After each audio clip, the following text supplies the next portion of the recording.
Happy Savitri ଅମାବାସ୍ୟା ସାଙ୍ଗମାନେ ଆଜି ସବୁ ଭଉଣୀମାନଙ୍କ ପାଇଁ ଗୋଟେ ବହୁତ ଭଲ ଦିନ।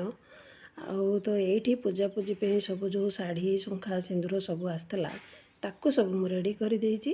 ଏବେ ଯିବି ମନ୍ଦିରକୁ। ଆଉ ମନ୍ଦିରକୁ ଯିବା ପୂର୍ବରୁ ଘର କାମ ସବୁ ସାରି ଦେଇଛି। ଘର ଠାକୁର ପୂଜାପୂଜି ମୋର ଅଲରେଡ଼ି ହେଇଯାଇଛି। ତ ଏବେ ବାହାରି ପଡ଼ିଲି ମନ୍ଦିରକୁ ଯିବି। ପୂଜା ସାରି ଆସିଲେ ଶାଢ଼ୀ ଟିକେ ପିନ୍ଧିବା। ଶାଢ଼ୀଟା ଯେହେତୁ ପୂଜା ହେବ ତେଣୁ ଶାଢ଼ୀଟା ନେଇକିରି ଗଲୁ। ଆମେ ଫାଷ୍ଟ ପଳାଇ ଯାଇଥିଲୁ, କିନ୍ତୁ ଫାଷ୍ଟ ଆମେ ଗଲୁ ଯେତେବେଳେ ଏତେ ଭିଡ଼ ନଥିଲା ମନ୍ଦିରରେ, କିନ୍ତୁ ଆମେ ପୂଜା ସାରି ଆସିଲା ପରେ ଭିଡ଼ ଧୀରେ ଧୀରେ ହେଲା। ତ ଏଇଠି ଟିକେ ବସିଲୁ, ତାପରେ ମୁଁ କହିଲି ଟିକେ ବସିବା, ଥଣ୍ଡା ବି ବହୁତ ଭଲ ଲାଗୁଥାଏ। ସକାଳଟା ବହୁତ ଗଛ ଗୁଡ଼ା ଥାଏ ନା, ବହୁତ ବଢ଼ିଆ ଲାଗୁଥାଏ। ତାପରେ ସେଇଠୁ ଆମେ ଦୁଇ ଜଣ ଯାକ ବାହାରି ଆସିଲି। ଯେଉଁ ଶାଢ଼ୀ ଟିକେ ମୁଁ ପୂଜା କରି ଆଣିଥିଲି ତାକୁ ମଧ୍ୟ ପିନ୍ଧିଦେଲି। ତ ଏଇଠି ମୋର ଯିବି, ମୁଁ ଖାଇବା ବି ବନେଇନି, ପିଲାମାନଙ୍କ ପାଇଁ କିଛି ବନେଇବି, ଖାଇବାକୁ ଦେବି, ତାପରେ ଯାଇ ଯାହା କାମ ହେବ। ଆଉ ଏତେ ଯେଉଁ ଗରମ ହେଉଛି ସାଙ୍ଗମାନେ, ନୂଆ ଶାଢ଼ୀକି ଏ ଗରମ ପୁରା ମାନେ କୁହନ୍ତୁନି। ଆଉ ସେଗୁଡ଼ାକ ମାନେ ନୂଆ ଶାଢ଼ୀ ପିନ୍ଧିଲେ ନା ବହୁତ ଗରମ ଲାଗେ।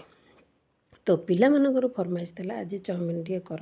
ସକାଳୁ କିଏ ଚାଉମିନ ଖାଏ, କିନ୍ତୁ ଏମାନଙ୍କର ଆଜି ଡିମାଣ୍ଡ ହେଇଗଲା ଚାଉମିନ।